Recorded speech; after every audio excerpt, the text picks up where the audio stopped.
నమస్తే అండి. తెలంగాణ రైతులకు మా మనవి ఏమనగా, మేము తిమ్మాపూర్ విలేజ్లో ఉన్నాము. ఇక్కడ తోకల రాజిరెడ్డి అనే రైతు గత 4 సంవత్సరాలుగా బాస్మతి సాగు చేయడం జరుగుతుంది.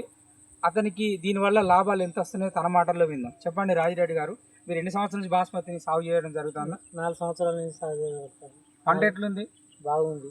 అంటే మిగతా వెరైటీతో పోల్చుకుంటే బాస్మతి లాభసాటినా, మిగతా లోకల్ వెరైటీలు బాగా లాభసాటిగా ఉన్నాయా?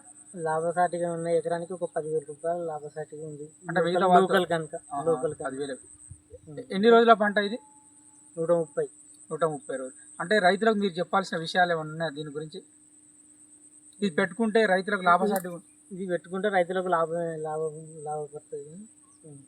తన మాటలు చెప్పేది ఏంటంటే, మిగతా వెరైటీతో పోల్చుకుంటే బాస్మతి సాగు చేయడం వల్ల రైతులకు అధిక దిగుబడులు వస్తాయని, దాంట్లో రేట్ ఎక్కువ ఉండడం వల్ల లాభసాటిగా ఉంటుందని రాజిరెడ్డి గారు తన మాటలో చెప్పడం జరిగింది.